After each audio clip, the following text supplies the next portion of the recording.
Hello, it's Anne here from English Valley Cafe. Welcome to this English lesson. Are you confused when and how to use the preposition of? We're going to talk about it today. Now, today's video is by special request from a viewer here asking about how to use the prepositions of and with. Now, today in this video, I'm going to focus just on the preposition of, and then next week I'll have a video all about the preposition with. So I'm not sure if you guys saw the video, but a few weeks ago I did a video talking about prepositions in and on. So if you would like to watch that, I'll leave the link down in the description below. But like I mentioned in that video, prepositions is something that is confusing for many English learners. And there are many ways to use these prepositions. Same thing with the preposition of. There are so many different ways to use this preposition. So I'm not going to cover all of these ways in this video, but instead I'm going to talk about some of the common uses of this preposition.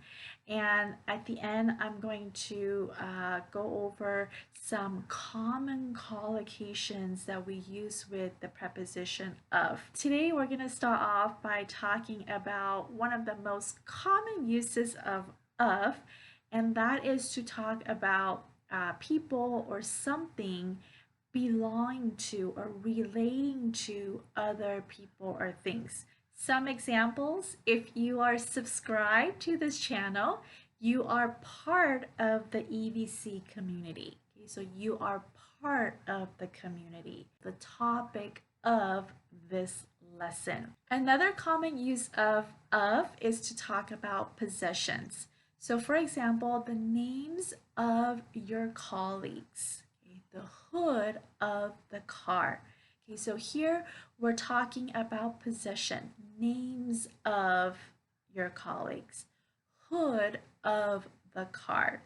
Now I do want to note here that we use the preposition of to show possession typically only for things or for objects. But if you're referring to possessions by people or a group of people, animal, or a company, we won't use the preposition of, but rather the apostrophe s. So for example, instead of saying sister of my friend, we'll say my friend's sister. Okay, now sister of my friend, there is nothing wrong with it. It's grammatically correct, but for natural spoken English, typically you will hear people use the apostrophe s to show possession. So for example, my friend's sister, my brother's colleague, the bird's feather. Okay, so here we're using the apostrophe s to show possession.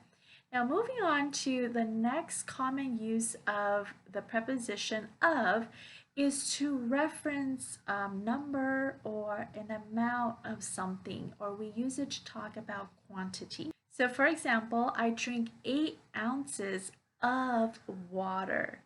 You need 2 cups of butter. So here we're referring to the amount. You could also use this to refer to quantity with some of these words. For example, most of them, okay, or most of us, all of the apples in the box. So here we're referring to specific apples in the box. Both of the answers are correct.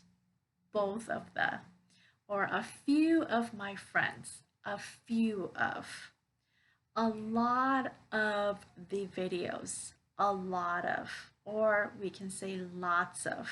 Okay, so lots of the videos. We could also use a majority of. Okay, so a majority of the people voted, a number of, or a couple of. Okay, a couple of people said no. A number of people attended the conference. So a number of, a majority of, or a couple of. We often use the preposition of to refer to uncountable nouns. So if you remember, uncountable nouns are nouns that you cannot count. So for example, a box of chocolate, okay, a cup of water, okay, or a glass of wine. Okay, so these are often used to refer to uncountable nouns. Another common use of is to talk about positions or a physical surface. So for example, let me take this box here. So here we have a box. I can say the top of the box or the side of the box. I can refer to the top of my head, okay, or the bottom of your screen, okay, the bottom of, top of, side of. Now I'm going to share with you some common combinations of words that we use with the preposition of. And again, we call them collocations. And the best way to learn these prepositions is to pay attention to these collocations when you're reading and when you're listening. So we're going to start off with verbs plus the preposition of. Okay, so for example, accused of. He's accused of a crime. Okay, heard of. Have you heard of this brand before? Think of. Can you think of a name? Okay, or reminds me of. This reminds me of another lesson that we did. Okay, so these are some common verbs that are followed by the preposition of. Some adjectives that are followed by the preposition of. Scared of. Are you scared of cockroaches? I am. Afraid of. What are you afraid of? Okay. Or tired of. Are you tired of memorizing all these grammar rules? Some nouns that are followed by the preposition of. For example, example of, part of, process of, or memory of, picture of, or understanding of. So like I said, don't try to overwhelm yourself trying to remember all these different ways to use the prepositions or try to memorize these collocations, but rather pay attention to these phrases when you're reading, when you're listening, okay? And that is a great way to learn these prepositions. After you learn them, try to use them. Okay, so start right now.